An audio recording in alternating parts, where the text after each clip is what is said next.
All right, we are on the last of the shortcuts. This is 4.9 HL and ASS, except ASS is crossed off. So we're going to talk about why ASS is not actually a thing. So we'll start with HL, which stands for hypotenuse leg.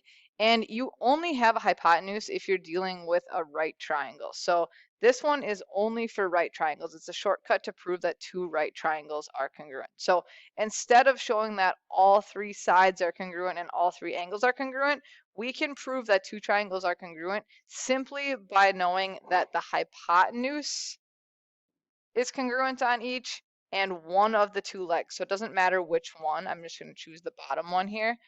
That is enough information. So if you have the hypotenuse and one leg, then you are good. You would automatically know that those triangles are congruent. Okay, so if I write that out in words, if the hypotenuse and leg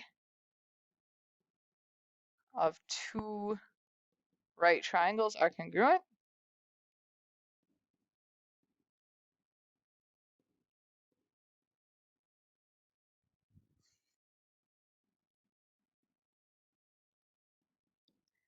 then the triangles are congruent.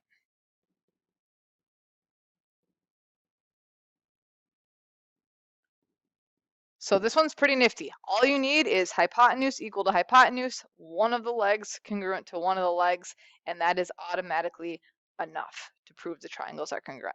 All right. ASS, angle side side. This is a shortcut that doesn't actually work. So it's not really a shortcut at all. And I'm going to show you why. Okay, so if you happen to have an angle congruent to an angle, and then two sides in a row. So side and side, side and side. Okay, that's a swear word, ASS. It doesn't actually work. That is not actually enough information to show that those two triangles are congruent. And here's why. Here's a little video that shows. So what we have there is we have an angle marked, angle A is marked, and then we have these sides. So we have side CB and we have side AD. And then we kind of have these two triangles here. So watch this illustration. So you could have this triangle on the left,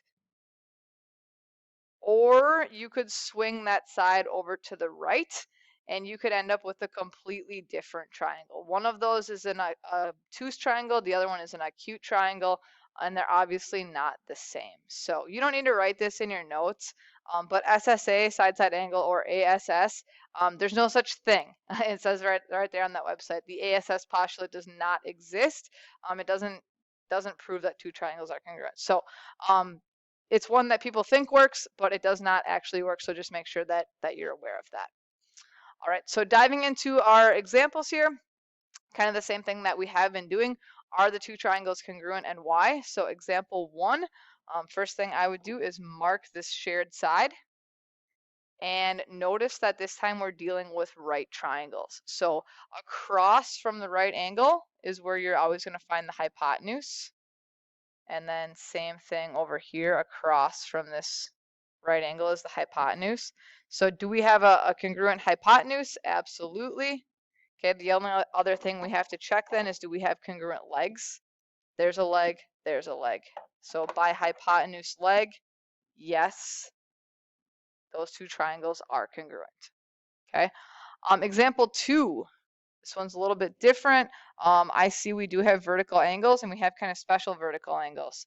We have 90-degree vertical angles. So we're dealing with two right triangles.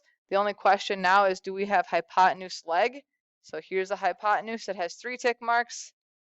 And here's a hypotenuse. It has 3 tick marks. So good. We have the H.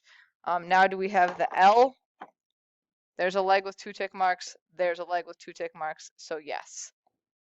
Yes, by hypotenuse leg on that one as well. And then example 3. So the question on example 3 is, do we have right triangles? No. They look like they maybe are right triangles. That angle on top maybe looks like it's right, but nothing says that it is. So we can't assume.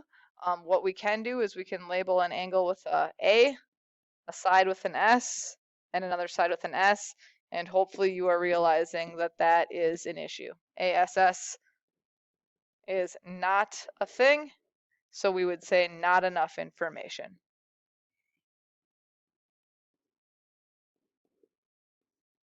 Okay, maybe they're congruent, but we don't know. ASS is not a trick that we're allowed to use, even though they look congruent. And then the last set of examples here, what additional information do we need to prove that triangles are congruent? So if we want to use hypotenuse leg, for example 4, first thing I would do is probably mark that guy though, with a right angle. So it looks like we were given the hypotenuse for each triangle. So we just need a leg, and we have some choices to make. We can either pick the short legs or we can pick the long legs. Either way is fine. So I'm going to choose the short leg here. So we would need NM and N, I think that's an I, to be congruent. So NM congruent to NI, or we could have chosen the long legs. We could have chosen NJ and NL. Because we just need one leg. So you could choose either the short one or the long one, or you can list them both like I did there. All right, and then last one, this time, let's see, I'm gonna fill in a right angle there because we can. I noticed that they share a side, so I'm gonna mark that. Now the question is, which side is that? Is it a hypotenuse or is it a leg? Well, maybe the easiest way is to look across from the right angle. That's where you're gonna find the hypotenuse. Those right now are not marked. So in order to use hypotenuse leg, they would need to be marked. Okay, so we need to know, in order to use hypotenuse leg, JS would have to be congruent to JK. All right, we do have the leg. This right here is a leg for both triangles, and we already have it. So we would need the hypotenuse on that one. All right, let's go ahead and practice 4.9.